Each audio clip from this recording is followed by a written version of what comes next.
Hello and welcome to Islanders Anxiety from Lighthouse Hockey and the Fans First Sports Network. My name is Dan Saracini. Joining me on this Monday evening via Zencaster is my friend Michael Leboff. And Mike, the Islander season is over. It's been over for a while. We've all had time to kind of take in the weekend, take in some exit interviews from the Islanders. We'll get into them in the second half of this episode.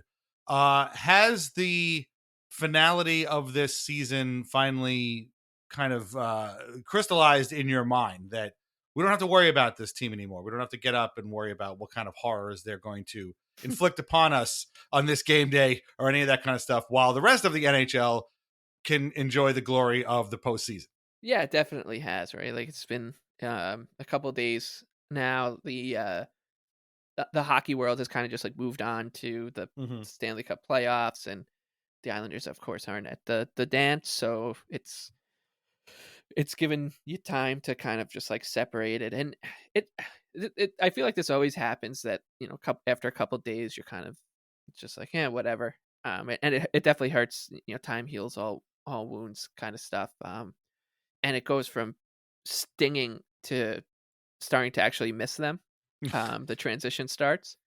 I wouldn't say I'm even close to there yet, but you Nope. start to feel like you even if it's you start at 100%, you're stinging and you're mad at how the season went, and it goes from 100% to 0% and then to 100% the other direction. So it takes a long time to get there.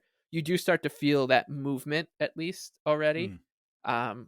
I know a lot of people are already into like off-season GM mode and all that Mm. stuff, but obviously we have some business to attend to with the playoffs before we can get into that. I really try not to think about the Islanders off-season too much until our enemies are out of the post. And this year, that's really just I mean there's a clear headliner there in Mm. Battle of Ontario, and then but also I would like to see the Carolina Hurricanes fall on their face as well. Yeah. Pretty emotionally invested in those two series, and that's kind of helped too. But yeah, it's it's one of my favorite things about the Islanders and being an Islander fan and living on Long Island as an Islander fan is that once Bo Horvat season ends or Casey Cizikas season's end his end or Anders Lee, Adam Pelech, all these guys, like their season ends and they just become, Long Islanders for a little while, Mm. right? They don't have to go to like work Right. to go work for the Islanders playing first line center for the New York Islanders. They're just I like to just think about them as Long Island people now, like going to King Cullen and Mm. go, going out to dinner, bringing their kids to practice and all that kind of stuff. And Yeah. um, I just find I amuse myself a lot thinking about them just being Long Island dads right now. So Right. yeah, it's that's where we're at here. It's definitely not the most exciting part of the off season. It's not the most exciting stuff to podcast about when we're talking about like a couple dead rubber games and then Yeah. that. But um, that's the reality of missing the playoffs. Yeah, I was gonna say, like, it's funny because we joke about them being the uncles, but that infers that they all have kids, and those kids are all in school still. Like, they're Yeah, not going to go anywhere for a while, so they are Long Island dads for the time being, and they're not gonna be like bothered all that much. It's not like if you're the Canucks and your season is over, you know, there's probably still going to be a lot of people running around and like yelling at you and wanting to interview you and whatnot. But for the Islanders, they can kind of just recede into the background and think about what went down. And I'm sure they're all packing for their cabins and whatnot at some point once the kids are done with school. But yeah, it's always a pretty quiet time around the Islanders when their season ends. And we're gonna get to like I said, the exit interviews in a little while. I have bad news for you though. I think about those two playoff series you mentioned. I don't think we're going to get to a lot of playoff stuff right now, but I have a feeling that neither of those two series are going to go the way that you want them to, or no, that I want them to. certainly But not. it would be nice if they did. I'm not as sort of angry at Carolina necessarily as the other team that you mentioned, but I was hoping that I am hoping that that series goes exactly the way you would think that it would, or we would hope it would. And, Yeah, the other team from Ontario wins, but if Game One it, is any indication, they were all going to be pretty disappointed. But we'll see. yeah, Playoffs are a long beast, so you never and know. they are long beasts, and as we've said a lot of times that it's all about keeping a level watermark, as we learned from Josh Bailey in that Bruins series with that stoic look on his face when he turned that puck over. Right. It led to a Bruins goal. And but the one thing I will say from an Islander perspective, like watching the playoffs, because it's been a few years since um, the Islanders have not been in, obviously, Right. and this is only 2 out of 6 or so. Really, when you they had the one in 22, so that's 3 years ago, and then before that, it was, what, 2018? And they were making playoffs here and there, for a while, which is, still taking some getting used to, but when you're looking at it from an outsider perspective into the, um into the, uh series, and like the way that they're talked about and the way that like the team's accounts and all that do it, you're just like, there is part of it I do not miss at all, at Yeah. all. Like I truly don't. But um the the one thing I will say is just the one thing I really don't miss is just how annoying the Carolina Hurricanes environment is when you're playing them in the playoffs. Someone 100%. falls Yeah. over and everyone's Yeah. yelling at the refs, and uh, Brenda Moore's screaming at the refs from the second the puck's dropped, and Yeah.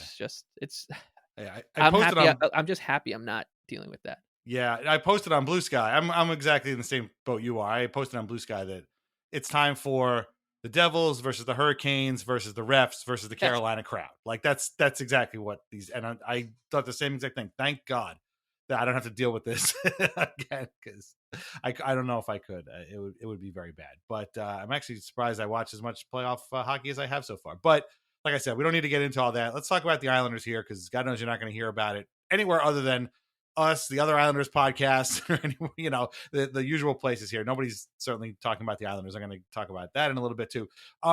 First, we should really quickly cover the last 2 games of the season. I know one of them is almost a week old at this point.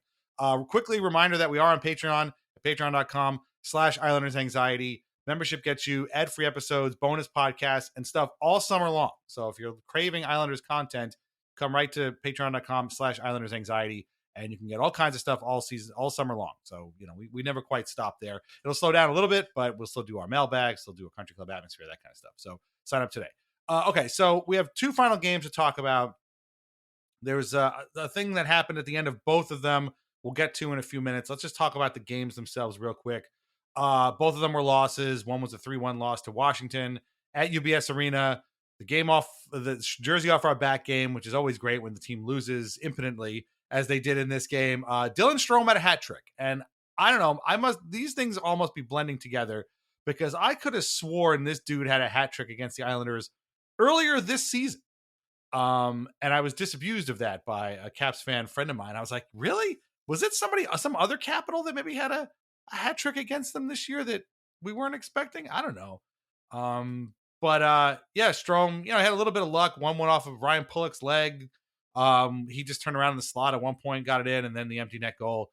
Hudson Fashing got an excuse me goal in front, and finally passed Ilya Sorokin on the team's goal scoring list, scoring his second goal of the season. Imagine that. Sorokin actually had a couple of huge saves on Anthony Beauvillier, which is kind of funny, but otherwise it was kind of just kind of the game just sort of happened. It was real like sort of tree falling in the forest thing. And then 2 nights later, the season ended on a 6-1 loss in Columbus. Just a totally worthless game. The first period had no goals, and then all of a sudden Columbus exploded for 5 in the second period on Marcus Hogberg. First it was Cole Sillinger basically keeping the puck in by himself and wheeling around and scoring, and then it was Dante Fabro. I forget his first name. Voronkov scores. Sean Corrali scores his 6th goal of the season. Really? Sean Corrali, you're letting score? And then Zach Werenski on a 3-on-1 just scores, casually. I mean, hopefully he'll get his some more Norris Trophy votes after that. Absolute junk of a period. Fashing again scores to make it 5-1. Then Matt Martin comes out. A lot more on him in a minute. Wins a faceoff against Adam Fantilli. But again, as you have noted many times, no team gives up more goals after winning faceoffs than the Islanders. Somehow Adam Fantilli Dobson turns the puck over. It goes right to Fantilli, and he scores, makes it 6-1. And yeah, this was a lousy game. Hogberg was lousy. Jet Greaves was great, but I mean, who cares? Shots were 37-26 Islanders, which means I'm sure the coach thought they played great. But I'm here to tell you that they did not. Okay. Again, parking the end of game stuff for a moment. What do you make of these two games? In a way, losing at this time of year is better. Kind of maybe help their eventual lottery position a little tiny bit, but otherwise, these were just two wet farts to end the season. And it's just like, ugh. I mean, in a way, I'm glad, it made you even happier that the season was over. But on the other hand, they showed no fight, no pride, no nothing. And it's just kind of, the season just kind of went out with a whimper, which really shouldn't be a surprise considering the season that we all just watched. Yeah, I don't think there's anything you can look into these games and make any sort of judgment on. We were joking about that last week about, or and all season really, about how these meaningless people try to take away things from meaningless situations in hockey, just because everyone wants to be talking and having a conversation, and everyone's just got to weigh in at all times on everything. And um, we'll see that with at the end of the season when guys get called up or have good games. Hudson Fasching scores 2 goals to end the season, which is just Hilarious. note perfect on his from his point of view. But I like, there's the only thing you can really take away from these games on the ice is that the Islanders were okay with going out in this Right. fashion. I think, which I mean, I'm they're human beings. I'm a human being. I could if I was playing for the New York Islanders this season and I had to play 2 meaningless games against the Capitals and Columbus Blue Jackets before flying off to wherever, I don't think you'd be getting my best effort either. And Jeff, I only judge people as I judge myself. So I don't get too caught up in how they looked or something. And I didn't watch any of them. I should sorry, a correction. It was actually the goal in the Capitals games was actually given to JG Pageau. Oh, it So was. yeah, so I mean, okay, Fashing did eventually pass Sorokin, but it was against the Blue Jackets and not against the gotcha. Capitals. So Um, so yeah, but I got there's no sweeping takeaways from these mm, games. The one thing I will say is that they did kind of, just like you said, remind you of why this team was wretched and cursed. The Dobson turnover to Fantilli was, I mean, everyone was kind of getting like the exact way they should have finished the season. He turns a puck over on like a absolute, just a airheaded play that leads to a goal against Columbus. Hogberg, turns out he's not the second coming of his head coach Patrick Waugh, who could have seen that coming. mm, Yeah, and then Fashing doing his thing, and so there was, yeah, like, just nothing to take away. It was just about getting these games over with, and that's not fun to. As I said last week, it's just not a fun place to be in. Can you imagine? So there were 3 of those games for this mm. season, whatever they were. Imagine multiplying that by 6 or 7. I mean, that's what a really, really bad tank tear it down to the stud season looks like when you do it. So it's not fun at all. And hopefully, yeah, the Islanders. We did ask them before the season not to leave it to game 82. Um, they did do that in their own way. But hopefully next season, they do that in the good way. Mm. And get into the playoffs before game 82. But I'm already looking forward to like their next meaningful game in a way, and that's less than 6 months away. But it's yeah, it's what on ice can you like, what could you watch that game? What could you get from watching that game and be like, all right, like, that's good. Yeah. Let me make a mental note of that for October 8th when we play Dallas in our home opener. Yeah, I mean, I was, but see, I agree with you, and I was afraid of seeing a lot more of that. And to people's credit, I haven't. Like, I was afraid of being like, oh man, Pierre Engvall's having a great game, and if we could see more of that next year, then maybe they'd have something. It's like, no, no, no, I don't want to hear any of that. I'm going to get into this in the second half when we talk about sort of the future and stuff. But no, you're right. There's really nothing meaningful to take out of both of these, again, other than if you're one of these sort of draft people and you wanted them to lose. They did finish, I think, 10th, in the lottery. They have like a 10. 3 point something chance of winning. The lottery, by Three the way, three is and a on half. Yeah, what's that? 3.5%. Three and a Three and a half half percent. percent.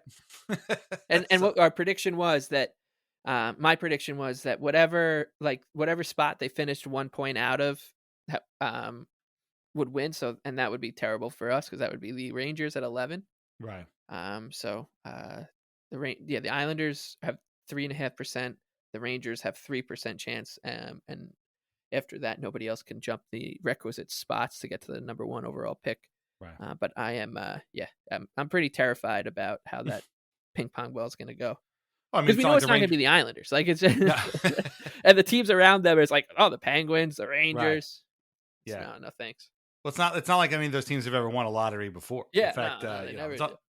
the Rangers love to win the lottery and then trade those guys Yes. to across the country. But yeah, so again, like you said, I mean, aside from that, there really wasn't anything to take away from these. The game against the Caps in particular was, I mean, yes, obviously giving up 5 goals in the second period against Columbus was terrible, but man, that game against the Caps, just I wrote in my notes here, late '90s vibes. It was very quiet. The arena did eventually fill out, but it looked pretty empty when they first started because they put the t-shirts on the seats and you could see a lot of t-shirts, man. Again, it filled out after a while, I guess, but it definitely had that sort of late Yeah. 90s vibe. And I mean, I was Yep. at a lot of those games, particularly the season finales, because it was like the tickets were always available and And it's not good. you It's not you good. talk and it was the jersey off the back thing, which is Yes. always a good thing to do, and the Islanders stopped doing it for a while, and I'm happy they Right. brought it back, but, I remember being at I think I've told this story before, like, being at jersey off the back night the first season after the lockout,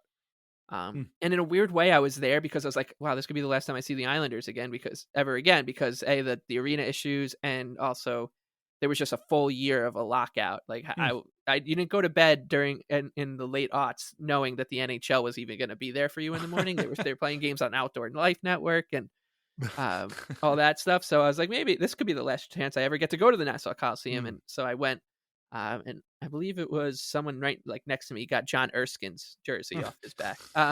So I have fond memories of and in a weird way, that that game, like, if the Islanders had a dreadful season where they were playing out the string for weeks and weeks and weeks on end, I could see myself being tempted to go to this game particularly, Hmm. because someone had mentioned to us the day that the last game that Brock Nelson played, and we thought maybe Palmieri too. It felt like an Irish wake. This Hmm. this would be like almost like these games have more of a like a reunion kind of thing, like a in memoriam reunion feel to them. Like when you're Hmm. celebrating someone's life, maybe it passed away 5 years ago or a year ago or whatever. It's like it's everyone's kind of got to the acceptance part, and you're just there to kind of pay your respects in a weird way, and Right. so I think that's like that atmosphere translates to the TV broadcast in these kind of situations. People show up, they're there because it's like, jersey off the back night. They try to win that, and it's just a weird kind of uh, I gotta go to this, like, to show my respect to the family kind of thing. Like, Hmm. Yeah. it's a very, very strange game to land on a calendar, a meaningless last home game of the season, Hmm. and I always find that uh, translates onto the TV. And it's not just in Islander games, but like when the Islanders would go play this game, and last year they did it in Pittsburgh, I believe, right when Sam Hmm. Bolduc scored and Ruslan Iskakov played. Like that comes through on the TV that people are literally just there to pay their Right. respects and then go home for the next 6 months.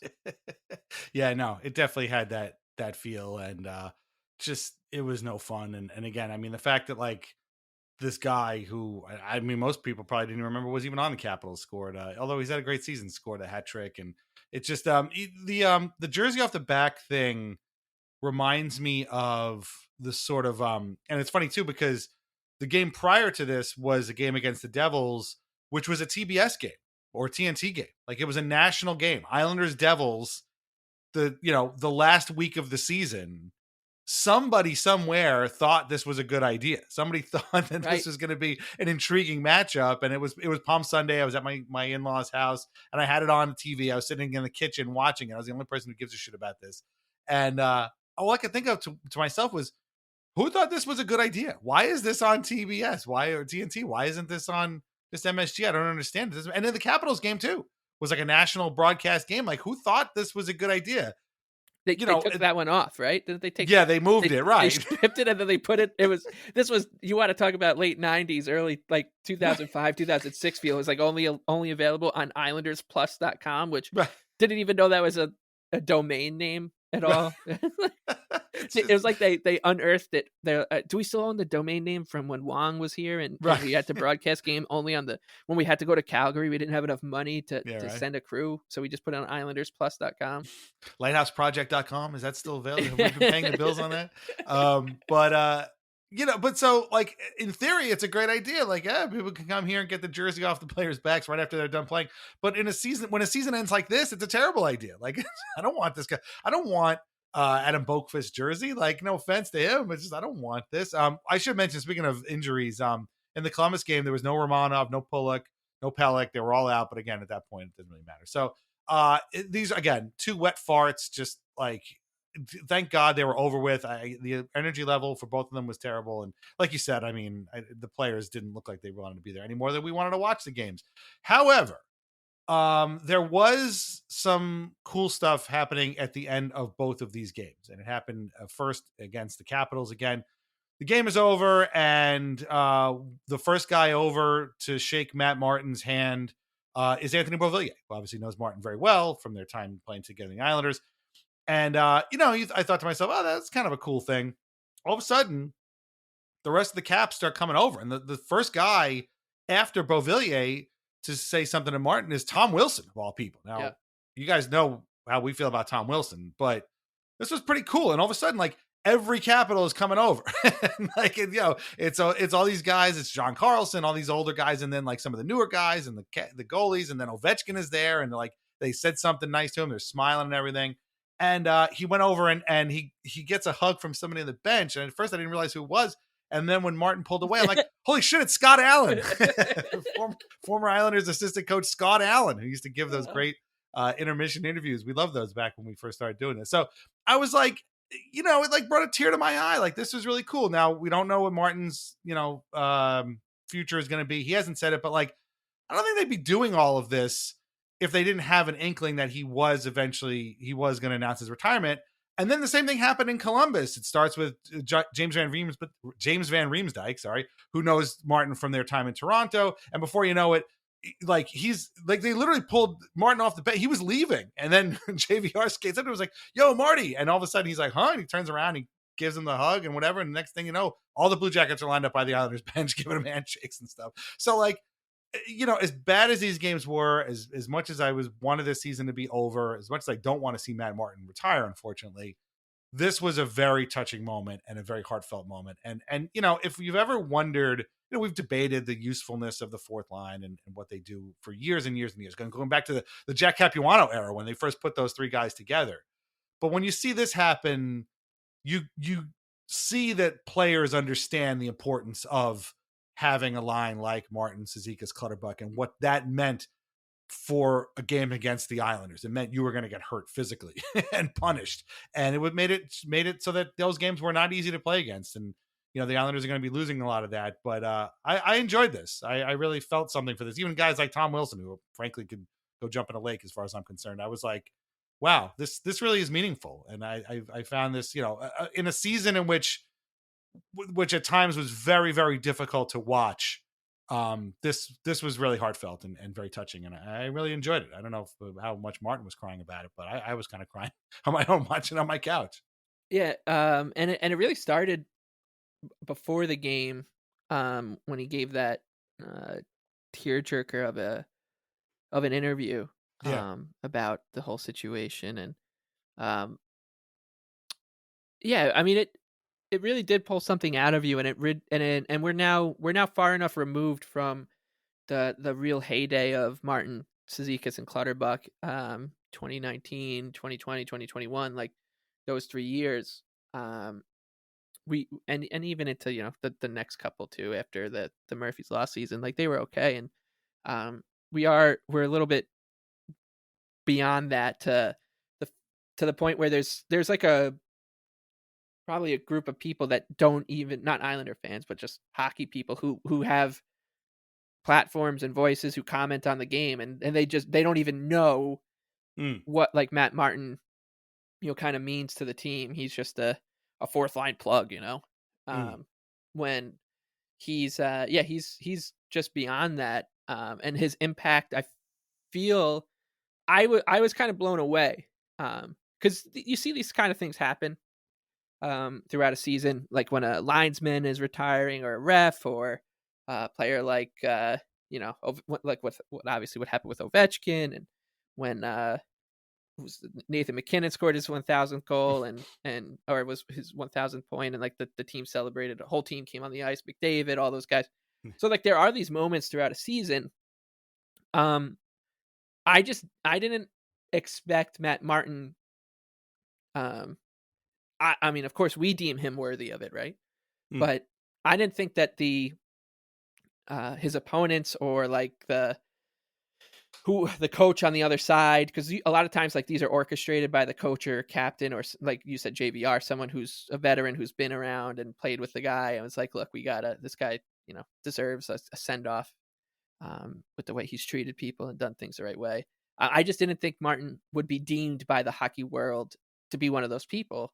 And I severely underestimated his impact on like the league itself. mm. We're the fans, like the actual inner workings of the league, the guys who were playing and coaching, and Scott Allen, the broadcast booths, because even during like if you listen to like the away broadcast, they talk about it, and about his kind of reputation, and um, it it obviously sends you back down his career, and there will be a time when him, Clutterbuck, Bailey, Mm. um, they all officially like announce their retirement, Right. and I'm sure could come this summer, but and I'm sure we'll go deep into like the annals of their careers, but it does send you on like a journey in your mind from the beginning to this point. And Martin, when he came in, like he was Steven Stamkos's shotgun Yes. guy, drafted, like that's how he got drafted, was he had a really cushy gig with Sarnia, and scored a lot of goals playing next to Steven Stamkos. Came into the Islanders. I think his first goal, believe it or not, was a power play goal. I'm Wow. not kidding. Yeah. And I can't remember if I was watching it on like Sab's YouTube channel or something. It's like Mark Streit takes a shot and he's right there. It was with like 10 seconds left to tie a game. Mm, And Martin was wearing 46 at the time, in those orange and the multicolored sleeve jerseys. mm, Um, Long hair, just looks like a completely different person and player. And going from that point, and he did seem to like kind of show some sort of offensive chops in the early part of his career.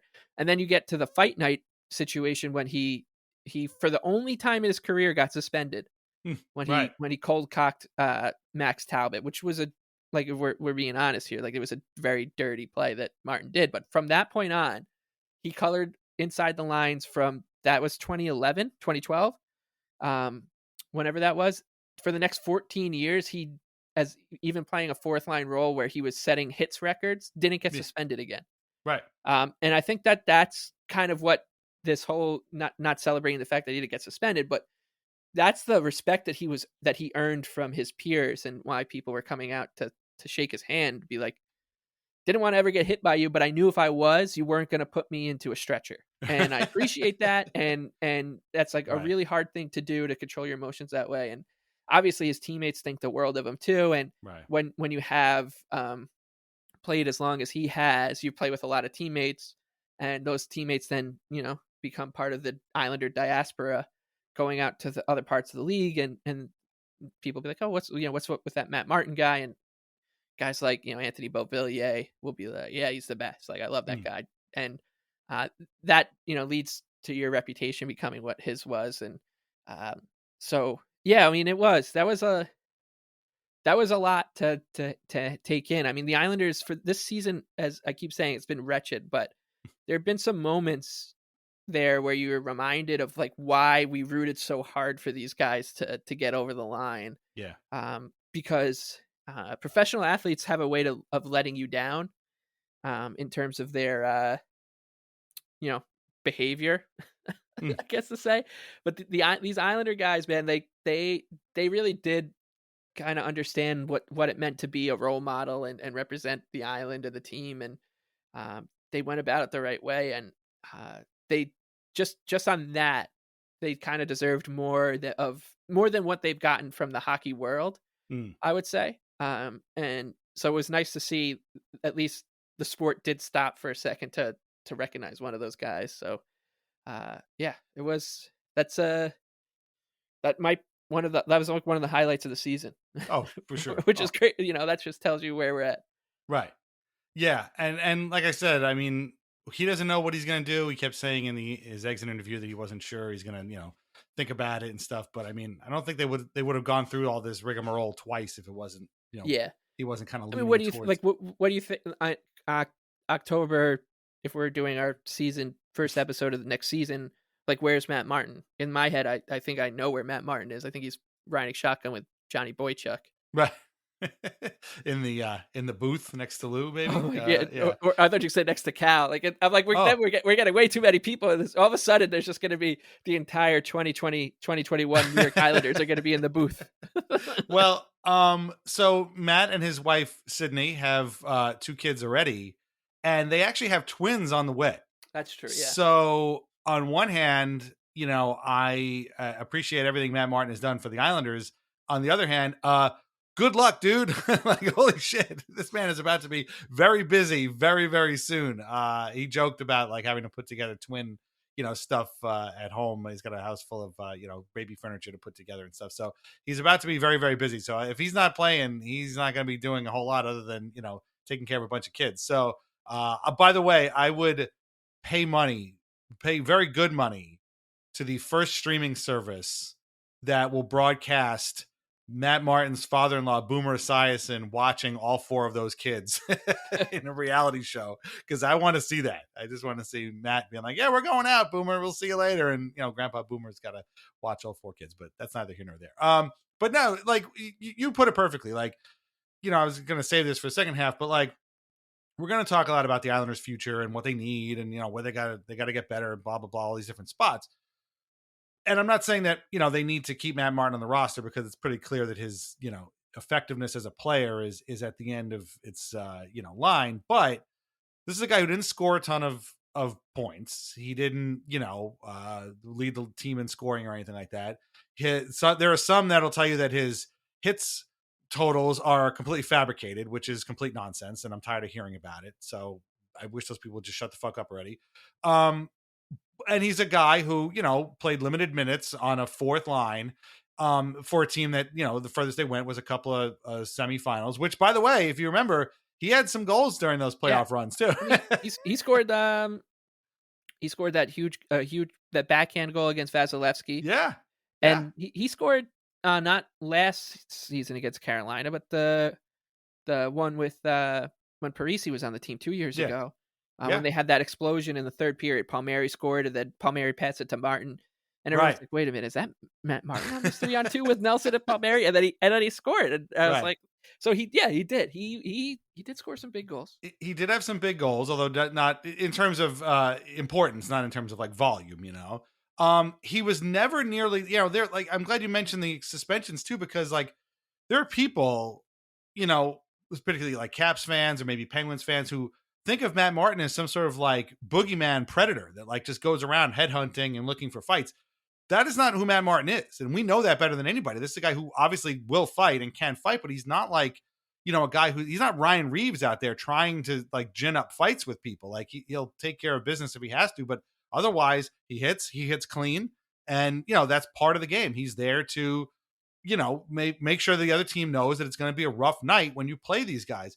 And yet, he, all that stuff doesn't like come with a ton of gaudy numbers, or, he's not the fanciest player. He's not Matt Barzal out there. And yet I can't help but think that him retiring or otherwise leaving the Islanders is going to leave an enormous void on this team, because of the amount of pride and importance he put on that jersey and on the logo. And when we talk about how, Barry Trotz and Lou Lamoriello, yes, brought the pride back to the Islanders when they, in that first season, that 2018-19 season, players like Matt Martin were a huge part of that. In fact, he was a guy who was almost on that tip before those guys even showed up. he was kind of like that player as well. And even when he left for Toronto for those 2 years, it was tough, knowing that he wasn't going to be there, because he meant the logo and the jersey and the island meant so much to this guy that you almost felt through him that he got what you were, Right. where you were at as a fan, and he understood you and you understood him.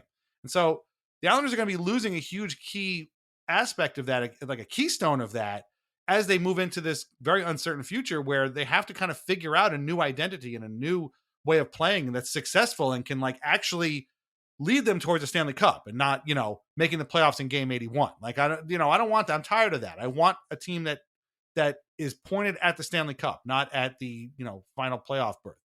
And losing a guy like Matt Martin, while, statistically speaking, he's not going to have a huge, he's not going to have a huge part in making them, take that jump. Pride wise Yeah. and psychologically and emotionally, losing him is going to be an enormous issue for this team. Like, who else is carrying the pride of this team? Anders Lee is one of them, Matt Barzal, Kyle Palmieri, I guess, but like, that's it. Not Brock Nelson's not here anymore. Who else is here? I just don't Yeah. know who else is going to carry. Cizikas, I guess, is still here, but like, he's not what he was either.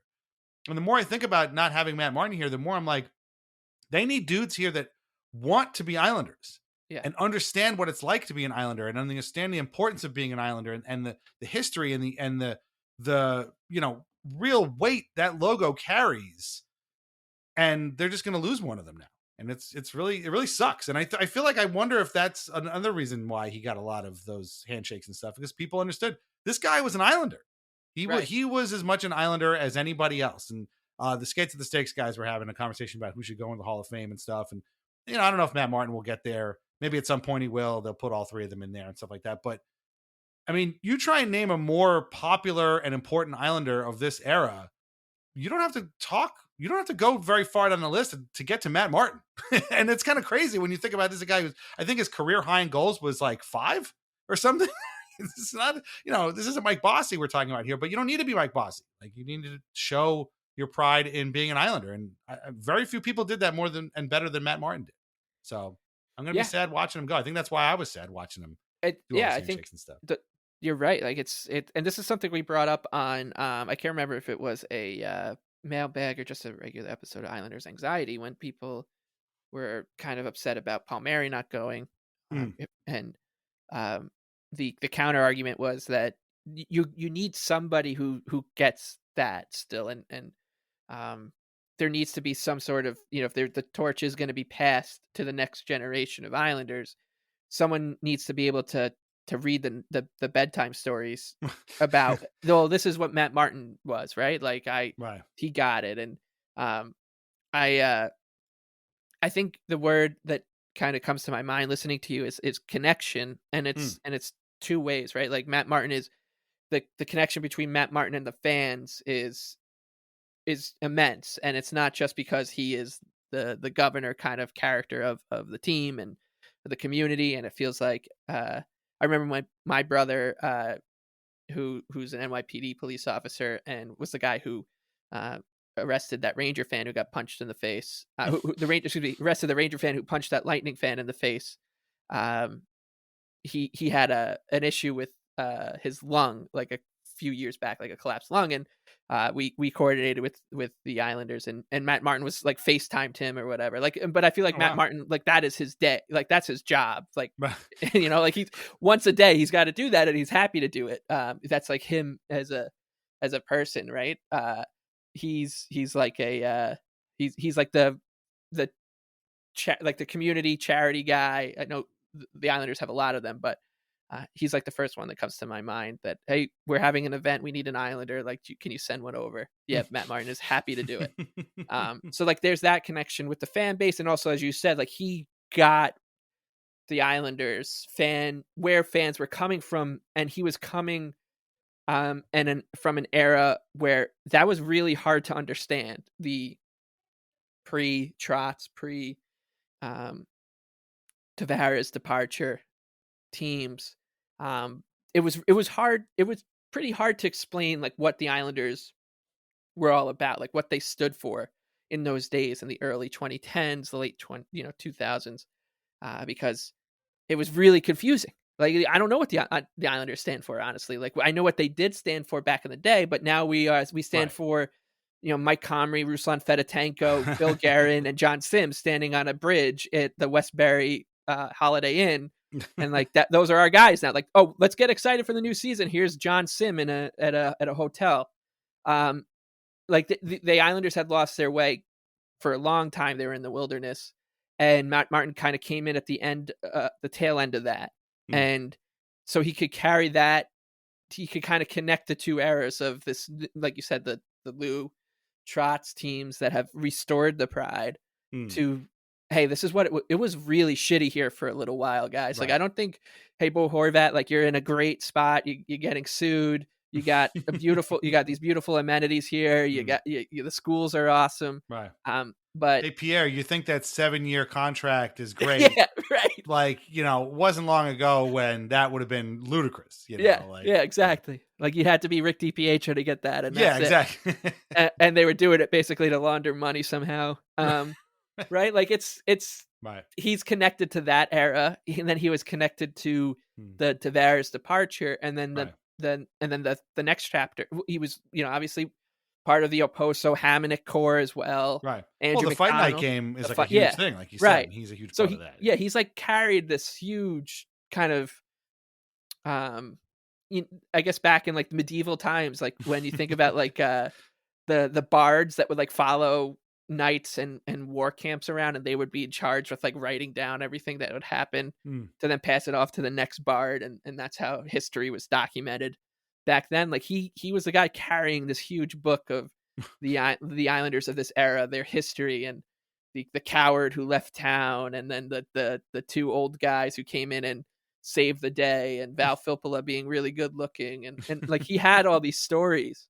right. And now his is just over. Like it kind of Right. ends, and it's thudding. So yeah, he's like connected to like kind of everything in a way. And as you say, like I'm basically a convert in how I look at um team culture, team identity, and Mm, these intangible things in the NHL and what it means to success, because uh, it means a lot. Like mm, as old hockey man as that sounds, uh, yeah, it means a lot, because I know when the Islanders didn't have any of this, that like identity right. culture, they didn't do things kind of the right way, etc. Things weren't going well here. Hell, look across the river. The like when a culture goes rotten, it can take a President's Trophy and basically throw it into the East River, right? Like it Right. that is tarnished now because of what's happened to their culture. So I'm with you. Like I am a little worried. Like the Mm, Islanders, you're gonna on one point, like they just need to revamp their bottom six and get kind of like dime a dozen guys to come in for a year, be hungry to fight for their next contract, right. like normal teams do, and then move on.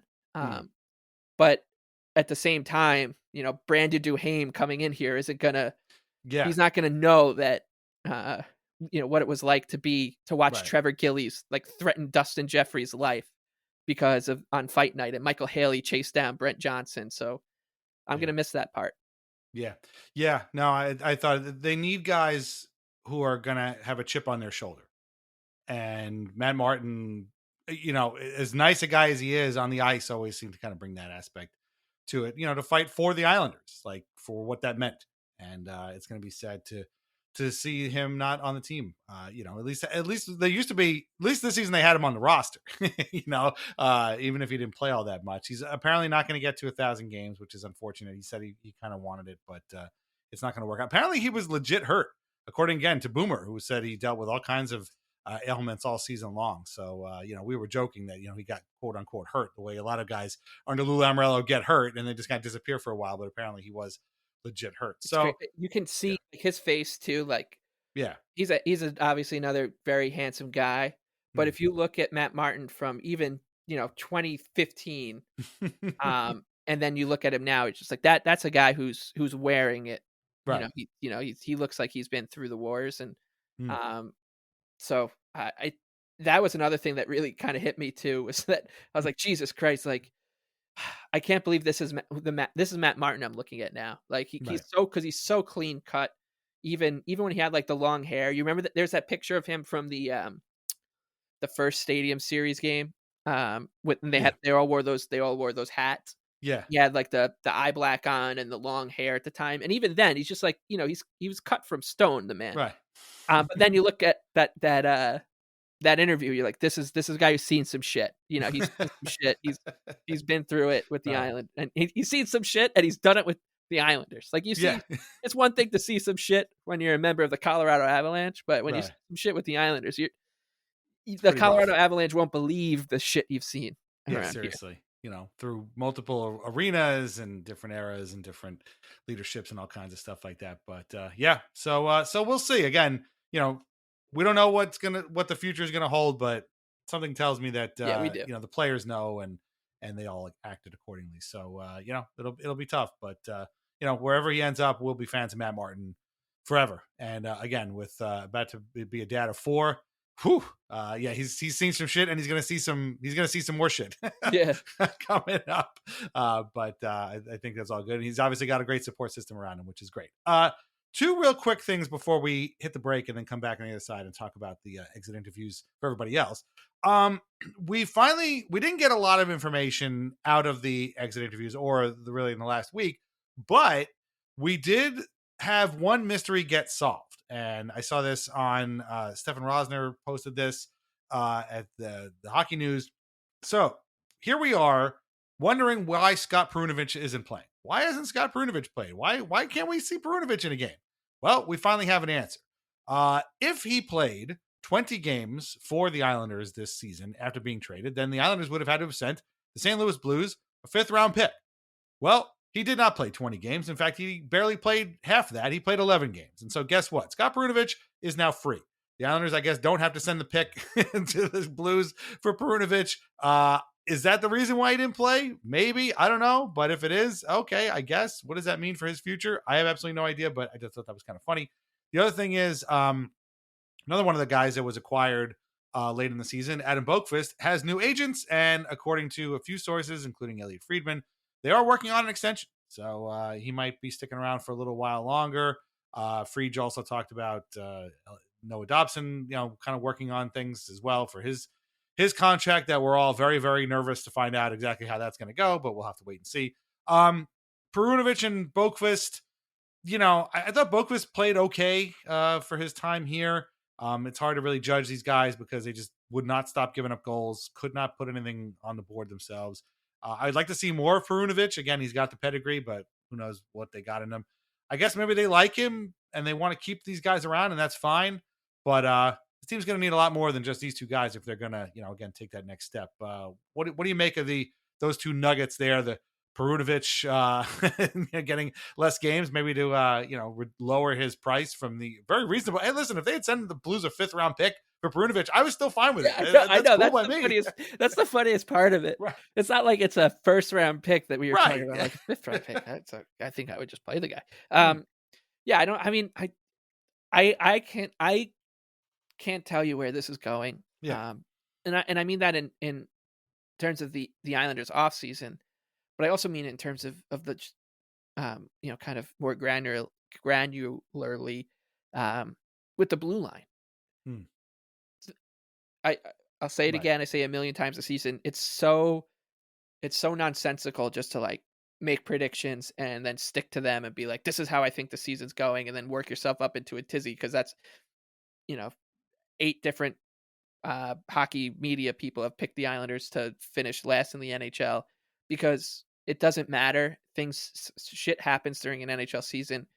If I were to just read to you the Islanders blue line, and I said, Dan, it's October 10th. I'm going to tell you exactly how the Islanders blue line is going to look on breakup day in April. And I say, yep, it's Ryan Pollock, Adam Pelech, Noah Dobson, Scott Mayfield, Alexander Romanov, Mike Riley. You'd be like, yeah, that sounds right. I'd be like, oh, no, but also Scott Perunovich, Tony DeAngelo, and Adam Boqvist are here, and we're all debating on which one should come back.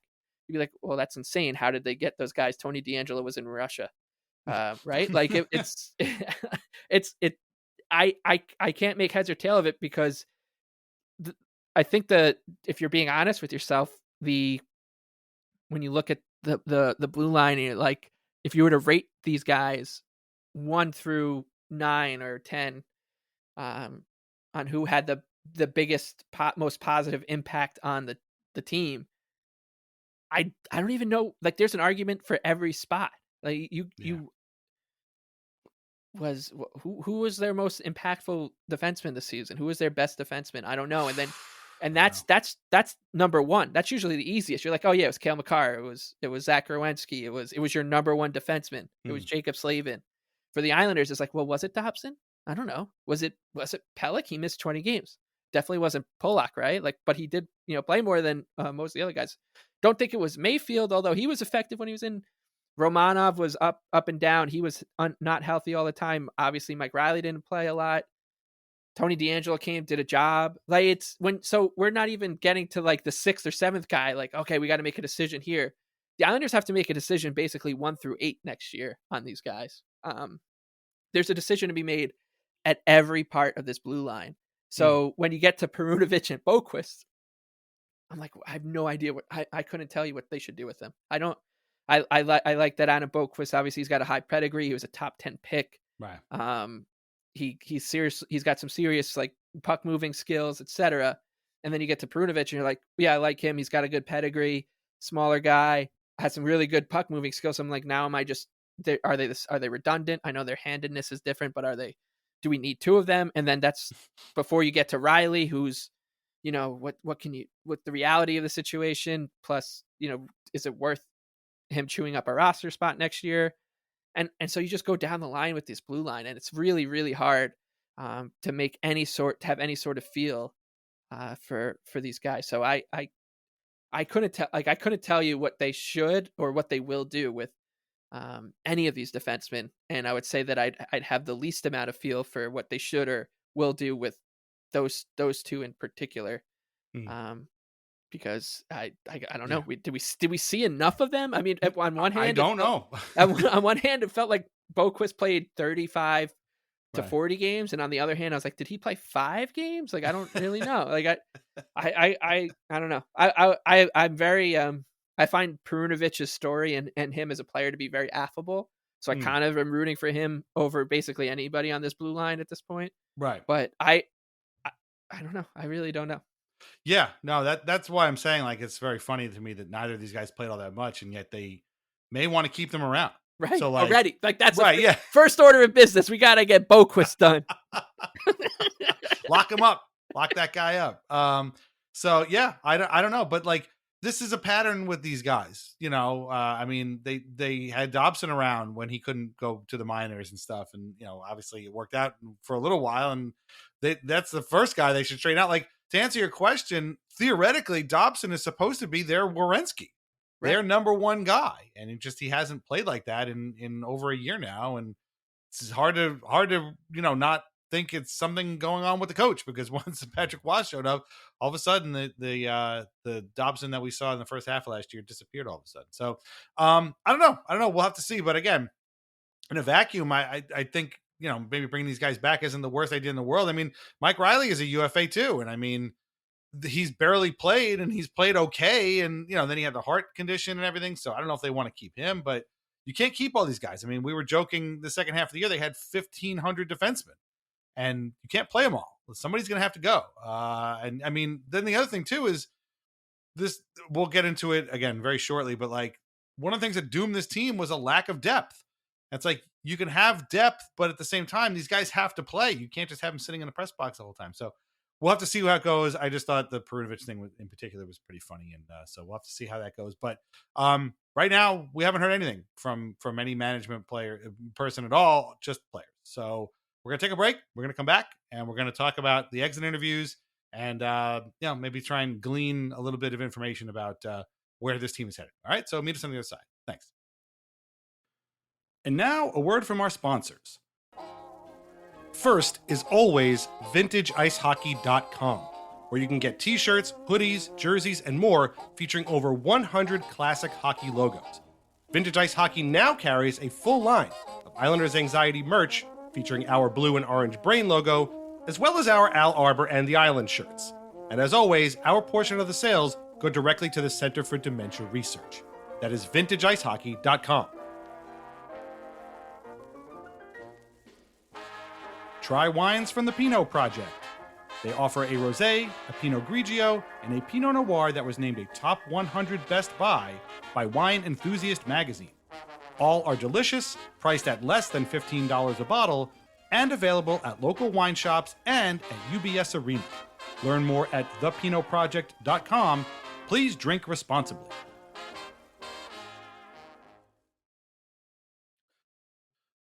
So on Saturday, the Islanders all had their exit interviews with the media. I should say they've had interviews with management. They did their things with all the media guys, and I was watching a bunch of them. I didn't watch all of them. If you don't have time, I mean, again, we're talking about a week later now, but you probably will all watch them. But if you do have the time, I highly recommend watching Anders Lee's interview. I thought his was really the most sort of naked in a way of just being like not in the tarps off Luke Fox jukebox way, but in like an emotional way.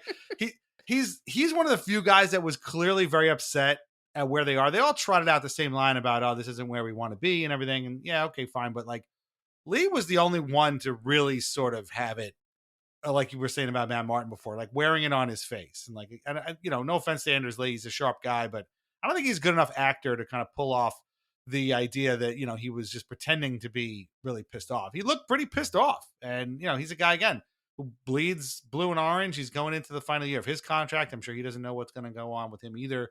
But his really stuck out to me as far as being like very emotional and very like, kind of really ticked off. Like he didn't want to be there. And he wasn't just saying it. He really didn't. He really came across as a guy who was really mad that this is how this season went. And I can't imagine what he was saying in the locker room during the season, if it was anything though, but he certainly made it clear to the media guys after the season was over. I watched Matt Barzal's, seeing the guys who are hurt come and do this is always kind of funny because like they're kind of in a good mood almost because they get to talk for the first time in a long time. And, Barzal definitely used that platform, but again, seemed like, he wasn't thrilled with how this went. And I don't know what the season would have been like without him. Frankly, I don't think they would have made the playoffs either way, but who knows? And I thought Paul Marius was pretty good too. If you're going to watch any three, make it those three, but I thought Lee's was the best one. Did you get a chance to watch any of them? There wasn't a whole lot coming out of these things. I mean, Varlamov's, I guess, was probably the most like information packed because we were like, where the hell you been this whole time, man? And he talked about his sort of like his recovery and he expects to be back for training camp, which is great. But, that's again, small consolation for how this season went. But what'd you make of the interviews, if anything, and Yeah. kind of what trickled out of them? Yeah. So what? Well, I don't. Once again, I don't think like. Do you remember anyone's exit interviews from? The only ones I ever remember are Lou, from a couple years ago when they lost in 6 to Carolina, and they're like, "Hey Lou, like, why aren't can you tell us if the coaching staff is going to come back?" This is when they had Lane Lambert. Right. In his first year, and he said something we always talk about now, which is I'm still trying to figure out what happened in Game 6, and then he just disappeared for the summer. So I remember that one. I remember Barzal from a couple years ago. It might have been that same one, being like, I'm sick of trying to get into the playoffs on the last day of the season. Hopefully next year we can fix that. So there is that, and that's really it. Like those are the only ones I can honestly can remember from at least from this era. So. I don't look too hard into them, but I will say I did make some conclusions off of a few things, which was, like Matt Barzal's, he did seem chipper, and I think you're right. Like the hurt guys are always just like, yeah, I'm back. I flew in. I'm in good shape. I'm rested. I'm ready to get into the off season. And I could finally be in front of the camera again, which is nice. But he seemed like he was an Islander fan, right? He felt like he was just being an Islander fan, talking about the season and how he really wanted to get back. If worked hard to like get back for the playoffs if they made it, but right. Obviously they didn't. And then it was a lot of players being like, I want to come back. You hear a lot of, so it was Romanov saying he wants to stay here as long as possible. Siplikov saying he wants to stay here. Yeah. Mike Riley, D'Angelo, and you go down the list and everyone's kind of doing the same. They all say the same thing, which is, I gotta work it out with my agent, but this is where I want to be. This is great. Like I really like it here, etc. And then you get to know Dobson. And, like, this it's such an interesting dynamic with him, right? Like, Mm, it does feel that there are certain players who kind of just get impacted by the discourse around him, and there are some that are really good at tuning it out. And I do think he probably just me judging from outside, he feels like one of the former that knows what's being said about him online mm, and understands what's going on. Um, and I feel like he might have, like, tipped his hand on that a little bit because he was they were like, "Oh, like, what's your plan?" He's like, "I don't know, maybe a bridge deal, maybe not, maybe something long term. We gotta make sure it works for both sides, etcetera." And it just felt like it wasn't a ringing endorsement of, like, "I wanna" everyone else, "I wanna be here, I wanna be here, I wanna be here." This guy's just like, yeah, I just gotta look at my Puckpedia page." mm. And it was very, very different. So, um, I don't know, like, as good a player as Noah Dobson can be, and as we've seen him be at times in his career, I just I I just don't feel like there's a right decision to be made with him here. I think it's damned if you do, damned if you don't um, situation, and I feel like he feels the same way. I feel Mm. and it's like, well, I could sign here. Great, this is the team that drafted me. We've been here forever. I'll get a fair deal. But I feel underappreciated maybe by the fans. I don't know what he feels. Or I could go somewhere else and I'm not here anymore. And that could be grass isn't the greener on the other side situation. And I feel the same way, Noah. Like I do. I so his exit interview was the only thing that really outside of like you said, the Varlamov updates, etc. Um was like the only thing that I took from it. I was like, that came off a little strange. Yeah, I, I don't. It wasn't nearly to this level for the Islanders as bad as this season was. It never really got to this level. But you saying that reminds me that like I feel like this is a little bit like Elias Pettersson light, Yeah, where he's exactly. Yeah. very, very conscious of what's going on. And we talk about, we use Vancouver as kind of the sort of, opposite end of the spectrum from in terms of the Islanders, but like it could be like that for anybody. I mean, Mitch Marner, I think, is like that too, where Yes. like, people were talking about him and he was wearing on him basically, which is kind of funny.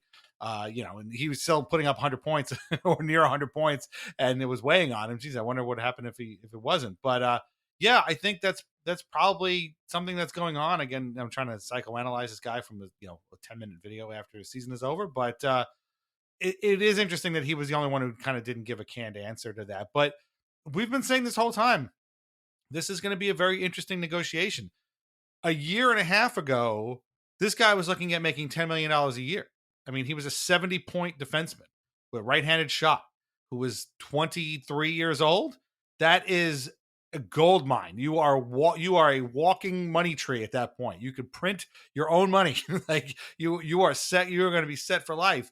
And over the course of the next 18 months, getting to today, that number has whittled down, whittled down, whittled down to even to the point where he's like, yeah, maybe it'll be a bridge deal. It's like, okay, you take 3-4 years and, maybe you're back to that point at that point. And then you could squeeze the Islanders for $10 million a year.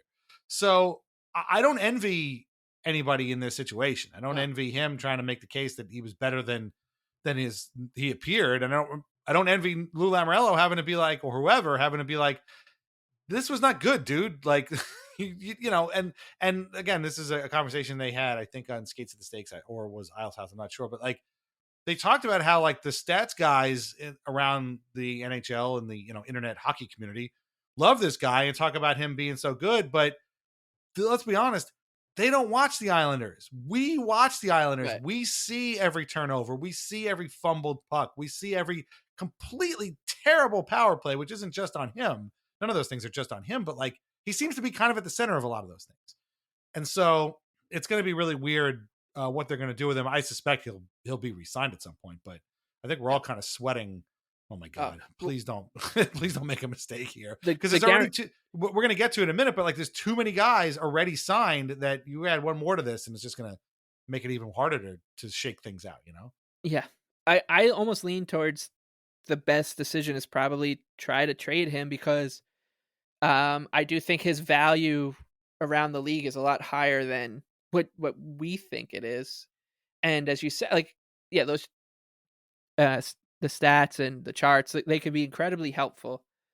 to get like a big picture view of players, etc. But if you watch Noah Dobson's season and a half, um, you know kind of better than the chart mongers out there. Mm. I would say like, yeah, this is a really good player who could push play in the right direction.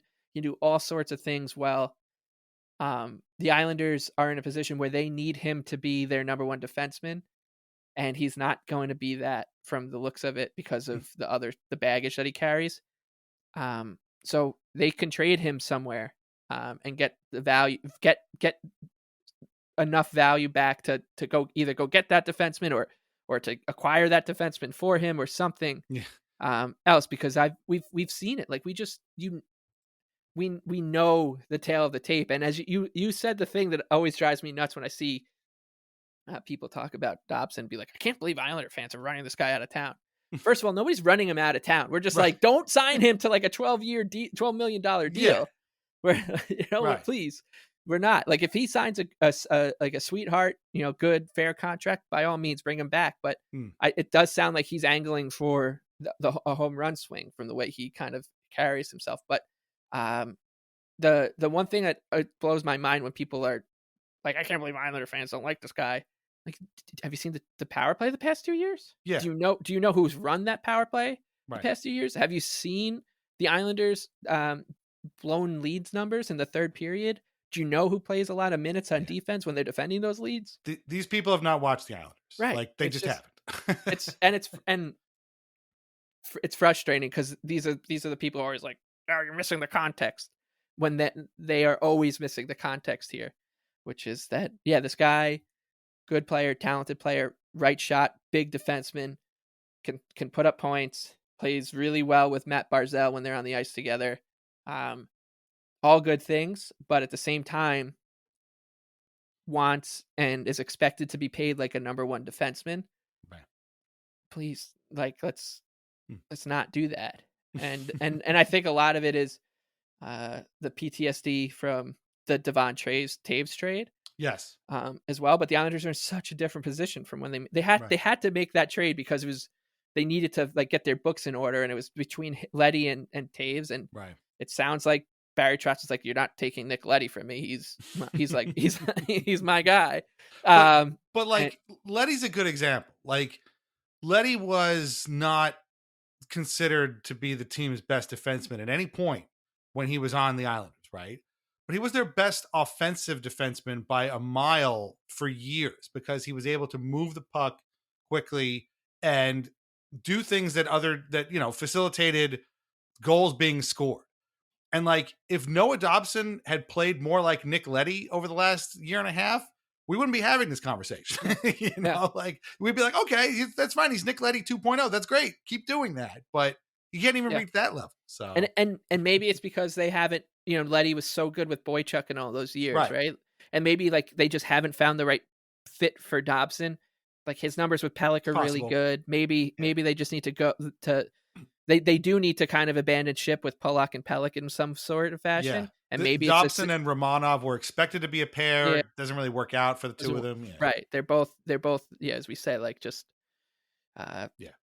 I think they approach life and hockey in such different ways that it's just not going to work. But if you put Dobson with Pellick, and that works great, but it's also to the point where you're Noah Dobson, you're the number one guy. You're supposed to be the one where we're like, oh, we can throw Grant Hutton with you and it'll work. Right. Like you're supposed to be the guy, not we got to find where this guy fits. So yeah, it's a very complicated situation. And as we just were talking about before we went to the break, so now we're talking about the Islanders number one on the top rung on the defensive ladder, right? And Noah Dobson. And we're also talking about number 8 and 9 in Boquist and Perunovich. And you can throw D'Angelo in there. And that's a very complicated situation. Right. And it doesn't get easier to suss out when you go to Pollock, Pellick, Mm. Mayfield, Riley, Romanov, etc. Like it doesn't. Right. There, there's like a universe here where the Islanders come back. They've got 9 defensemen on their roster right now. Then you throw like George in there, etc. Mm. So they come back with like 2 familiar faces next season on the blue line. Not include like I'm not counting Boquist and Perunovich as familiar faces. I'm talking like Dobson, Mm, Pelech, Polak, Romanov, those Riley, like those guys who've been here for a bit. Because yeah, it's yeah, you can go in a million different directions here, and I don't think you'd be wrong or like clearly right in any of them. right, Because all these guys, Dobson on down, have had serious kind of flaws to their game right. rise to the surface over the last 2 years. Yeah. And that's where we come to sort of the big picture aspect of this, that is, I think, sort of, colors all of this. Again, we heard from the players, and we haven't heard from the coach, and we haven't heard from the general manager. And if you remember, Lou Lamoriello likes to take his time. Dom Lighthouse Hockey said, in 2023 he took forever to say something, and then last year I think it was the same thing. He I think he came Right. out a couple months later. They're not, inclined to make it a quick, talk to you. But the thing is, they don't do a lot of interviews anyway. But they're not really quick to turn around at the end of the season because what purpose does that serve? But in 2025, you can't do that. Like, you have to give people a reason to come out to your arena. And the fact of the matter is, attendance is down, according to an article at Newsday. I'm sure season ticket holders are not going to be happy about this, the way the season ended, and they're going to want to see something that makes them confident in spending their money on this team. Dude, I spent 300 something dollars to watch this team on TV, and I want my money back, right? And I didn't leave my house. I just literally sat and watched TV, and I still thought I overpaid. But it's just, they need to say something, and that's ownership, that's management, that's coaching. Somebody needs to say something that makes us feel like they're going to get this back on track. We talked about roster spots just on the defense that need to be sorted out. That's just one aspect of the team. What about the forwards? What about, the depth on this team? Yeah, okay, Barzell was hurt, but like, again, are they a playoff team with Matt Barzell, or are they just a team that just barely misses the playoffs with Matt Barzell? Like, I kind of feel like they're probably just a team that misses the playoffs still, even if Matt Barzell had played. Varlamov is going to be healthy for camp. That's great, but like, what happens if he gets hurt again? What happens if Sorokin gets hurt? I don't understand. Actually, with the Barzell thing, I love when people are like, well, they were without their best player for 50 games this year because of Barzell. No, they had their best player. It was Ilya Sorokin, and he played 60 fucking games. Like, he played a lot of games to the point where they wore his ass down, and they needed some backup help. And if Varlamov was hurt, that sucks. We thought Hogberg was the guy. He wasn't the guy. Tristan Lennox never got a chance to be the guy. Like, they need a lot of help. And when management goes MIA, radio silent, this is not really, really helpful. And so all of these decisions are going to need to be made by people that aren't going to talk to you. They're not going to let anybody know. And we have seen firings already. Greg Cronin in Anaheim was fired. Peter Laviolette and with the Rangers was fired. That's two former Islanders coaches, by the way, who've all been fired. Dan Bilesma was fired today after 1 year in Seattle. Looks like Former Ron Islanders Francis is going to assistant, be right? What's Bilesma? that? Bilesma was a former Islander assistant. Former Islanders assistant. I'll tell you right now, this is a conversation for another day. I would hire Bilesma to coach Bridgeport in a heartbeat. Like, I don't know if he's ready for the Islanders, but he did great things with the Kraken's minor league team. They went to back-to-back Calder Cup finals, and I don't think that would be a bad idea. But again, that's neither here nor there. Looks like Ron Francis, by the way, is going to get kicked upstairs, and Jason Botterill is going to take over for the Kraken as GM. So, like, changes have already been made. It's Monday. They had all weekend. We have not seen any changes. And I'm telling you right now, I'm not a big hot take guy, but if there is no firing or announcements or anything by Friday of this week, I think it's safe to say that these dudes are all coming back, and there's not going to be any changes. And if you were hoping or praying for, a new coach or a new GM, I think that ship probably will have sailed at that point. I don't know if that's really the right way to go, because there are so many problems with this team and so many questions that need to be answered and fixed. And it's just, I mentioned before, just the depth aspect of it just drives me bonkers. Like, this team's lineup almost never changed. Like, they would aside from the three D-men that were brought in, it's been the same guys. There was nobody to call up. There was no depth. There's no nothing changing. And it just made for the most boring, trying, just blah season I can possibly remember. And it's like, this team is supposed to be challenging for a Stanley Cup, not the eighth seed or, the game 82, some tiebreaker where they make the playoffs on the last day of the season. Like, that seems to be their focus now. And that sucks. I don't want that. This team is further from the Stanley Cup than they were 5 years ago. We're going in the wrong direction here. So I don't know. I mean, you had some big picture stuff that you wanted to talk about, and just like, it's mind boggling. And it's just, we're also, I know the offseason has just started, but it already feels like we're stuck in suspended animation.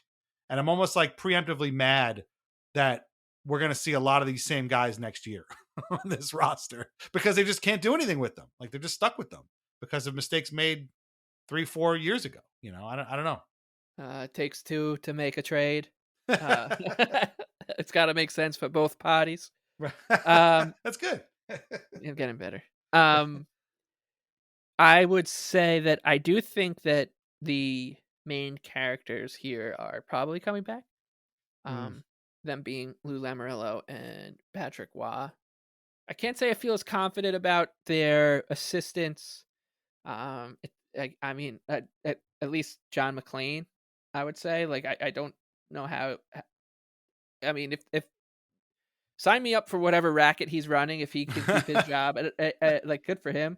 But I would say, like, because there has to be some Right. sort of thing. Like, it was Doug Hoda last year. When did they announce that? That was like kind of later in the summer, because it Yeah. was you know what, it was because I remember we joked that the Islanders on free agency day, like, all these names were coming off the board. There's like Stamkos, Marchessault, and all these other guys. And then the Islanders, like, in the middle of the day, were like, we've brought Tommy Abilene in to be the Mm. assistant coach of the New York Islanders. So Apparently, it was April 13th that they moved on from Doug Huda. oh, really? Yeah. Wow. Oh, so it was earlier, I was gonna say. But Oh, no, sorry. No, sorry. It was June 29th. June 29th. okay, yeah, Yeah.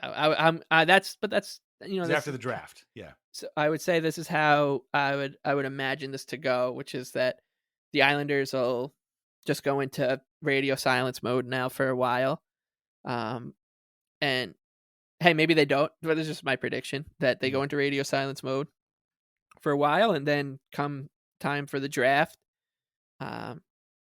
Lou is there saying, "Yep, we have signed Anna Boquist to a standard NHL Mm. player contract." I don't give the details until that is the agent and the team's job. We've also signed Kyle Palmieri to a standard NHL player contract. Mm. Those kind of things come out, and that will be Lou's way of saying, "Oh yeah, I'm back." And someone will say, "Well, what about the coach?" The coach will return. The staff has yet to be finalized. We will let you know when that day comes, which will be, sometime in July 1st or whatever. That's my guess, and this is kind of my big picture view of where the Islanders are um, in the league, which is the Islanders' problems are fixable. Like, they're like a flat tire, right? Like, you see a flat tire, like, I know what I have to do to fix that. There's no, like, math equation I need to find or anything. It's just a flat tire. Go get either patch it up, go to a shop, get another tire, and put that tire on where the broken tire was, and you can then drive off in that car. There are a lot of teams around the Islanders in the league, not just geographically, but also just like in the same, that finish in the same spot as they did in the standings, where their problems aren't that easy to diagnose. Like, Mm. you look at them and you're like, might be a flat tire, but I can't tell because there's a lot of other stuff. There's like the check engine lights on, all this other stuff. I can't figure that out without opening up the hood and gunning it. It's like you always hear it when you become a homeowner, Mm. which is like, once you take down a wall or take off the roof and look in behind the wall or behind the ceiling or whatever. That's when you really start to see the problems, because Yeah. you're like, oh shit, like, now I got to fix that. There's mold there. I got to do all this stuff. Or it's like when you get an error message on your computer and it doesn't tell you, it just says something's gone wrong. And Right. then there's like a 15-digit error code. And you're like, what does that mean? What am I supposed to do? You got to like start the research or call somebody. Like, Exactly. you just don't know. So that's how I feel about these other teams. Like, I mean, the Vancouver Canucks general manager today came out and said that one of their players wants to play for another team. Yeah. Isn't that great? Like, Yeah, right? and that's like the 13th weirdest thing that's happened with the Canucks this season. Right. They had fights and two players hated one another. The coach is like kind of sick of it. And this is Mm. a coach that won the Jack Adams last year, Who also needs a new contract. who also needs a new contract. And it's the market that they're in just feasts on them. And then you Mm. have the uh, New York Rangers, who like we can devote an entire episode to them at one point, but their issues are off the walls weird. The general manager, as we said, we knew it from the beginning. Like what he did with Goudreau and Jacob Trouba would be a disaster. Internally, it was. Now they're all kind of like, I don't know. Like the players are taking ownership of that because they know that the GM is going to be back next year and the Right. owner is going to be back, obviously. So and like there's all sorts of shit going on with the Rangers, obviously, that we don't need to get into. And then you have the Penguins, who are dealing with like, how do we graciously like see Hmm. Sidney Crosby off into the Right. sunset, right? Like, How do we gently tell Eric Carlson to take a hike? Like, right, that's right, it. exactly. Like there's the Ducks. No, sorry, like the Ducks, they have like, okay, we're a young team. We're gonna fire this coach. He did what he was supposed to do, but now we got to find a way for them to take the next step. Mm. Like, and that's not that easy to do. Look at the Detroit Red Wings, the fucking Buffalo Sabres. Like, who can diagnose that problem? I can't. Mm. So, the Islanders' problems at least are like sort of black and white. Right. They have too many players who aren't playing very well, and they just need to find a way to get better players here. Mm. And if they can do that, I think that the concerns about the coach will completely calm down, because if he can't do it with a better roster, then same thing with the general manager. If he can't bring in those players, well, we got to find someone who can. And I trust that. I'll put it this way: I trust Lou Lamoriello to oversee this kind of problem much more than I trust some stranger. Like I just Right. and here's the kicker with Lou, and I don't mean to sound morbid about this at all. It's not going to be a long-term thing. Like the Islanders need to get there. There's going to be a period of transition. That's just the natural state of things when you're dealing with someone who's 82 years old and running an NHL franchise. They need to have a plan B in place.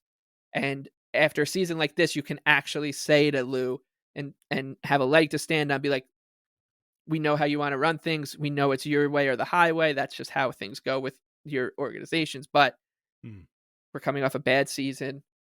Ticket sales are, plummeting. Nobody's showing up to the Hermes shop at the Belmont Retail Village. Right, which Like, is a whole other thing. yeah. Like, who does Scott Malkin think is shopping at this shop at this retail village? I don't know. People Yeah. that are coming out to the Islanders when they're missing the playoffs. Yeah. I don't know about that. They really blew it by bringing Shakira to the game 2 years ago. And like, you got to come when the village is open and you can go to Lululemon.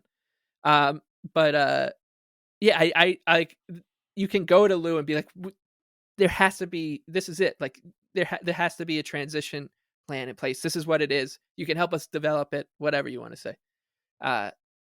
But I think that this is the regime that I think will and should be in charge for the off season. Because like they know what the issues are. Yeah. They know that Ryan Pollock struggled last year. They're not going to be there's not going to be a GM who comes in and is like, oh, that guy with the really hard shot. Like, yeah, I know him. It's and I guess that's true. Yeah. yeah, they're familiar with the issues. So that's why I'm not as concerned about like who's in charge as I am concerned about who's literally going to be playing for the team next year.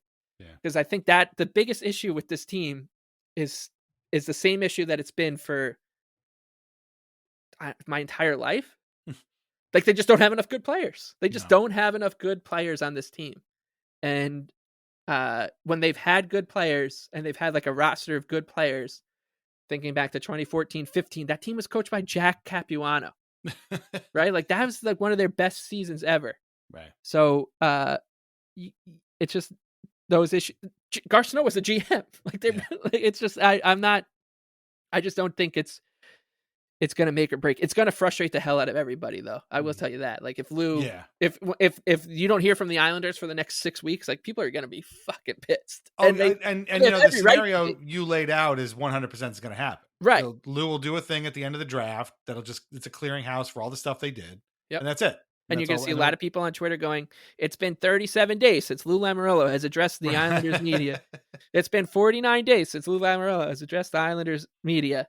right, It's September 15th. Lou Lamoriello, Islanders president of hockey, general manager, and president of hockey whatever.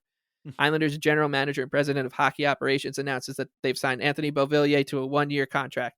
Like it's right, going to be that all over again, and people are going to be very, very mad. And yeah, like I said, rightfully so. You have every reason to be mad when it's that. This is the way that a team handles itself mm. after a losing season. But I think that's what you have to prepare yourself for. Like Oh it's yeah, just you're not going sure, to hear shit from anyone. And maybe I'm right. wrong. And tomorrow the news gets out that all these guys are gone, and this is just the rantings of Right. a crazy person. But No, I think you're right. And like I said, I mean, if I was generous enough to give them a few days, but like if once the firings start happening, it and these are guys that weren't there for long. Laviolette was only there for 2 years. Cronin was only there for 2 years. Bilesman was there for one. Like I had to remind myself who the Seattle coach was. I was like, wait, hold on, what the hell? Oh my god, it was Dan Bilesman. That's right, I forgot. So, but yeah, I just and again, it's another thing Dom said at Lighthouse Hockey too, which is just like people are going to be mad. Like you just said, people are going to be mad, and they have every right to be, and they're going to earn a lot of empty seats and canceled season ticket holders if in July or whatever, late June, they're like, yeah, this is what we did, see you guys in October. If you wanted to cancel your season ticket package, I would not blame you.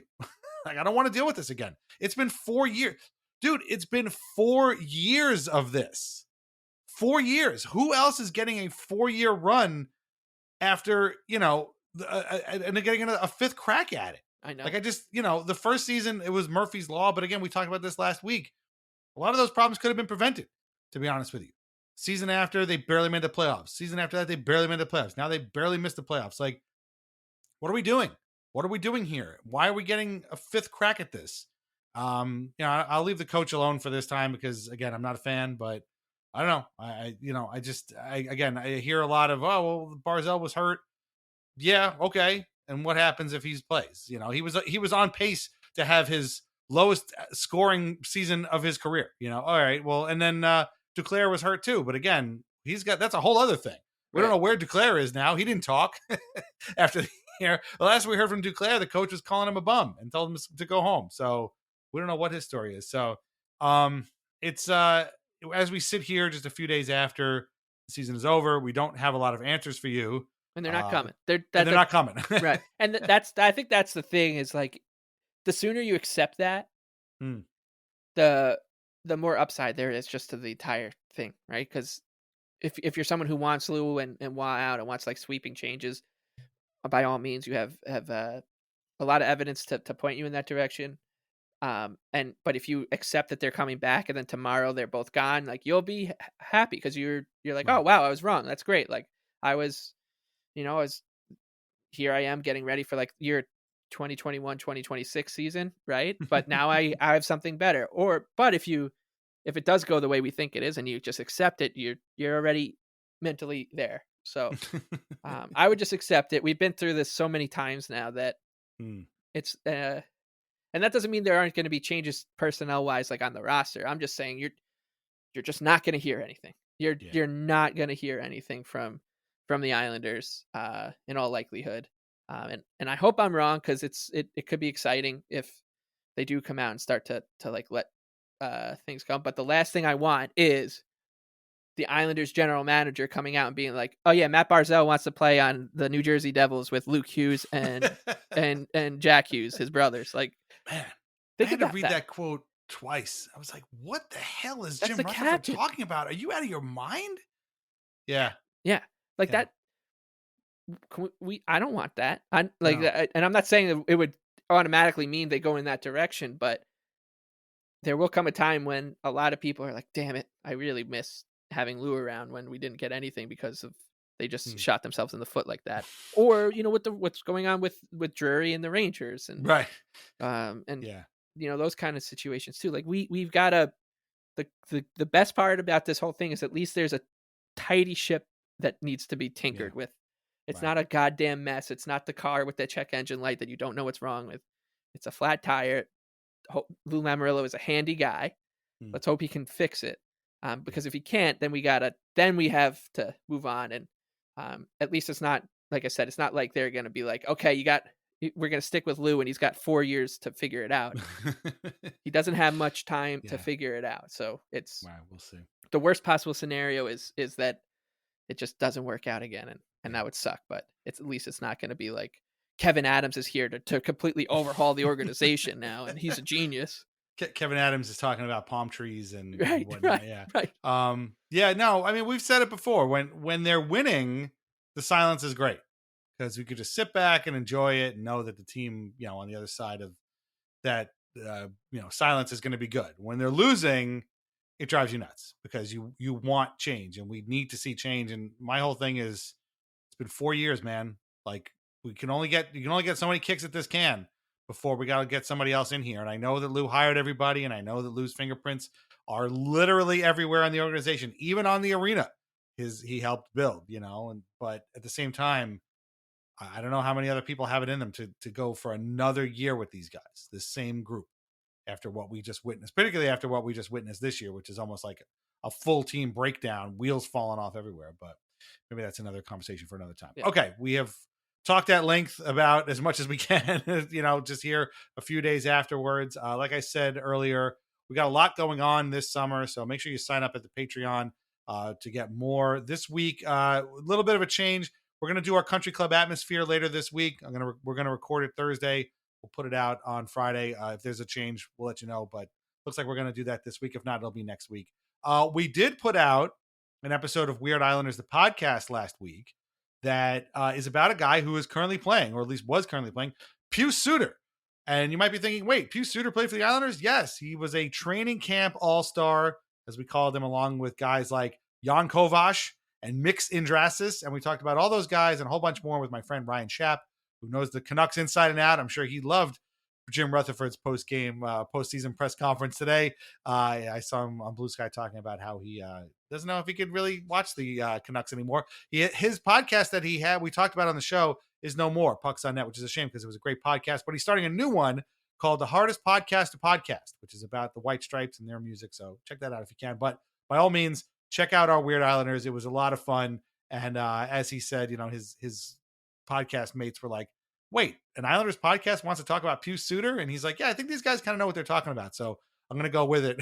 And we ended up having a lot of fun. It was a great episode. So check that out. Next week, we'll have a lot more. We will be back next week for Anxiety. And then the week after that as well. But starting in May, we're going to transition to our sort of every other week schedule that we usually do when the Islanders miss the playoffs. So it'll be Anxiety one week, Weird Islanders the next week, Anxiety next week, Weird Islanders the week after that. We'll throw in any special stuff that happens. Maybe we'll try and do something for the draft this year or the lottery, I should say, since they have a first round pick. But we'll see. But that's, again, a couple weeks from now. We got a couple more weeks of this. Just regular Anxiety recordings. The next two are both going to be on Sundays as normal. So they'll come out on Mondays. So sign up at the Patreon, patreon.com/Islanders Anxiety for ad-free episodes and all that kind of stuff. Find us on Spotify, Apple Podcasts, Amazon Music, everywhere else. Our theme song is Morning Haze by Family Dinner. Listen to more of their music on Spotify. Read Lighthouse Hockey every single day for your most up-to-date Islanders news and discussion. Islanders Anxiety podcasts are part of the Fans First Sports Network. Shop at VintageIceHockey.com. Try wines from the Pinot Project. Hey, Foco.com has a brand new Islanders bobblehead. It is a Pat LaFontaine bobblehead. Go over there, check it out. Maybe we'll do an ad for them. I don't know. I'm talking to a guy. We'll see. But they do have a really cool bobblehead, and it's Pat LaFontaine. Come on, it's awesome. Mike, where can everybody find you on Twitter? The Big Lebowski with 2 E's. Follow Mike at the Big Lebowski.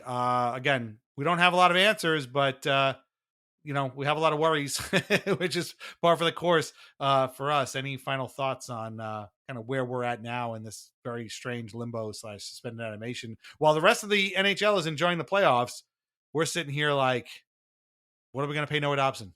Yeah. What's happening with Pelican Pulick? What's happening with Duclair? What's happening with, Engvall? These sorts of questions.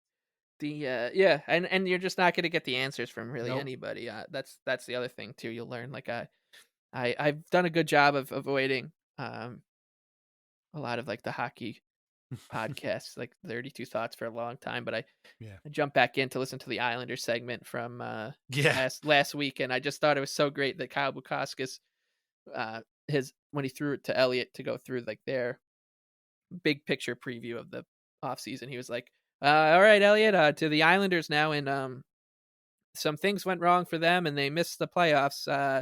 Looks like Yeah. Matt Martin's going to hang him up too after he was a long tenured Islander, a couple other stops along the way, but Yeah. and I was like, it was just so great that he yeah, look, the problems there were a lot of problems, and we can.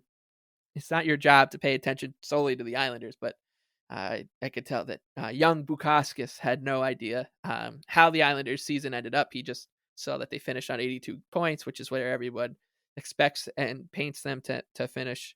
Had no idea how they got there, and then Elliott, went on, and nobody knows anything, and you're Yeah. not going to really learn anything from anyone Nope. except for basically three people, which is Lou Lamoriello, if Scott Malkin ever decides to pop his head out, or two people actually. Those are the only two. That's it. Maybe Yeah. Patrick Waugh. I don't know. You could. Yeah. I guess you got to throw Waugh in there just because he does come out and say some things and reveal some stuff from time to time, but in his pressers. But that's really it. It's just those two guys. And That's and about it. and only and I only know how what one of them's voices sounds like, and Yeah. I don't mean to drag on, and we won't, but just in terms of Scott Malkin, it's just so funny that I don't know really what this guy looks like, what he sounds like, and with Charles Wang, it was I Right. felt like Charles Wang would stop by my house every few weeks for with a brochure and an update on the team. So Mm. it's just very, very, very weird. I know what Scott Malkin looks like from 10 years ago because that was when he bought the team. That Yeah. was the only time Yeah. I could tell you. So when I picture Scott Malkin, I picture the picture of him and Ledecky buying the team from Charles Wang. That's the only photographic sort of touchstone I have for this man. But as Mike said, they did talk about this on Saturday's 32 Thoughts. And Elliott's big takeaway was Scott Malkin, who he met at a governor's meeting one time, is a pretty quiet guy. Thanks, Freach. That's really, really very helpful. A quiet guy, really. Who could have possibly guessed? Anyway, maybe we'll have more next week. We'll see. But as we've been saying, probably don't get your hopes up. But we will be back next week to talk about more off-season stuff. Maybe we'll bring on a guest. Who knows? We'll talk it out. But we'll talk to you then. And take care and enjoy Country Club Atmosphere later this week for patrons. All right, take care. Bye.